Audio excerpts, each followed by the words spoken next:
I feel like marketing is part art, part science, and I really like the science part. So today we're gonna dive into the numbers, and I'm gonna show you why I get so excited about looking at the numbers and what you can do to improve your marketing over time. Hey guys, Spencer Powell with Builder Funnel. Welcome back to Builder Funnel TV. And in today's video, I wanna talk about how contractors should be tracking their marketing ROI. Now, whenever the subject around ROI comes up, I usually hear a few different things. One, somebody says, oh, I'm not tracking that, or what's ROI? And that's just kind of like not even in the picture. The other is that it's like, well, I'm kind of tracking my lead sources, but I'm not really sure, you haven't calculated it. And then a very select few, I talk to them and they know their exact cost per lead and some of those things, and they even know some of the sources, but sometimes they haven't actually tracked to figure out, hey, is this producing the customers that I want per the ad spend and the dollars that I'm putting into it? So I tend to nerd out about the numbers when it comes to marketing, and it comes down to tracking, having some of the right tools in place, and then just a little bit of analysis. So if you're not a numbers person, don't worry, this will still all make sense. And if you are a numbers person, you're gonna love this. All right, guys, let's dive in. I wanna show you some behind the scenes on what we use and what we look at to track website traffic, leads, and customers at a more granular level. So what we're looking at here is traffic over time. I'm just gonna use one of our clients as an example so we can look at real data, real numbers, that sort of thing. I always feel like that's more helpful than just theory and that sort of thing. So these are the different traffic sources, and you can see, this is over maybe a 3-ish year time period. As we drop down below here, what you'll see is those channels broken down by source. So we can see paid search, which is typically Google Ads, Bing Ads, those types of things. Generally, it's Google Ads. Organic search means somebody's doing a search on Google, Yahoo, or Bing. They type something in and then they click on your listing naturally. So Google ranked you. They thought you were a relevant result and you got a click that way. Direct traffic means they just went up here, typed in your URL directly and went right to the site, or maybe they have it bookmarked. Email marketing, pretty self-explanatory. Referrals is maybe you are listed on a partner website and you have a logo and a link back to your site. So maybe you're listed on the NARI site or NHB, or maybe one of your subcontractors has a partner page and they're linking back to you. That would be referral traffic. So traffic coming from other websites. Social media, again, pretty self-explanatory. And then other campaigns is a way to break out maybe a targeted campaign that we want to track. So there's a few things I want to highlight here that are really important.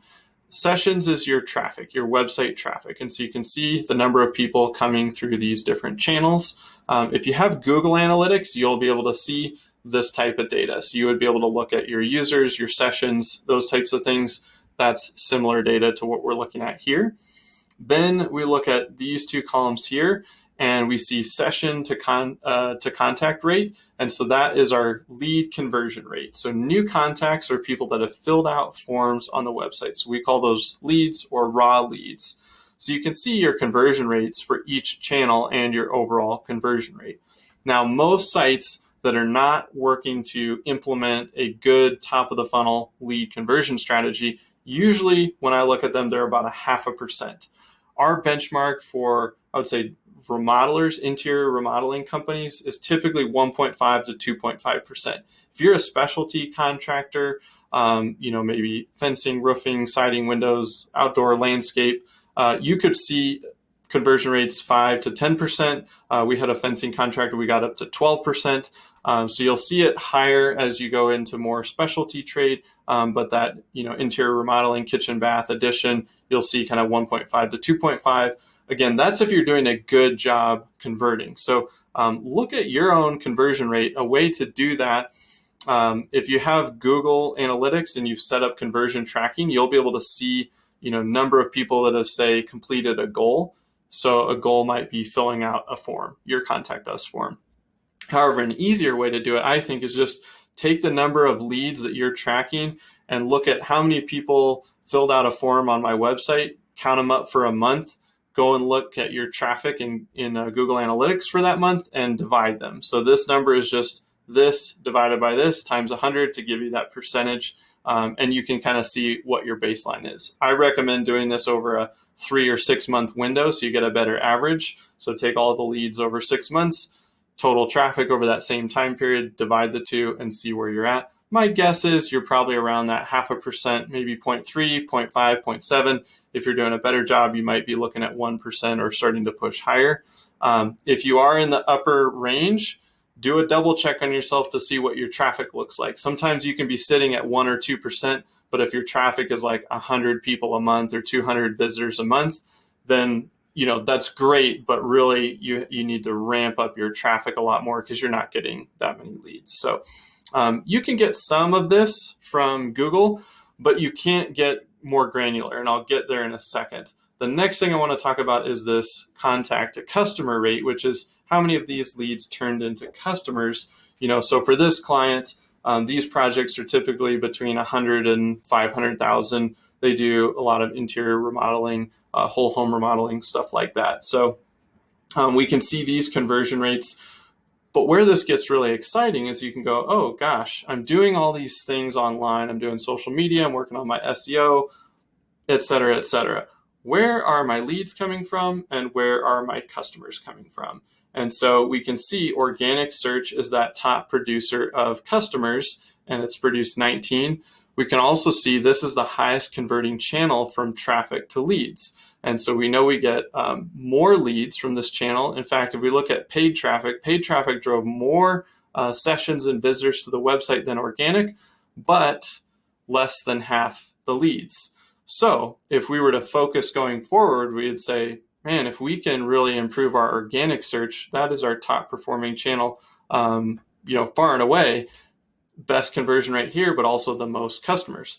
The cool part is we can even drill into customers, and now we can look here and see who were those exact customers, who were the people that actually converted, and then we can see what were the dollar amounts. Were those actually good customers or were they not the best?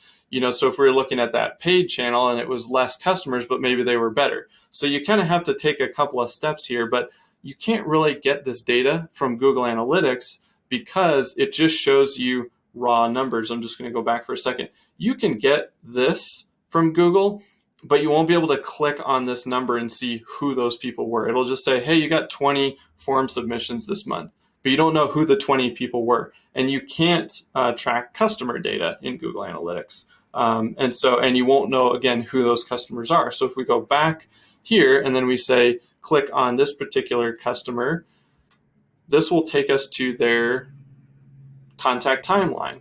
And this will show us all the details about who this person is, the pages they viewed, all the emails they opened, and then we can see, more importantly, what was the revenue associated with this deal. We can see over on the right, it was a $300,000 master suite miscellaneous project for this particular remodeler. So as we go back to our sources report and we're looking at these 19 customers, we can start doing some math and we can look at the revenue from those 19 and go, were these the right type of projects? Are we attracting the right type of people?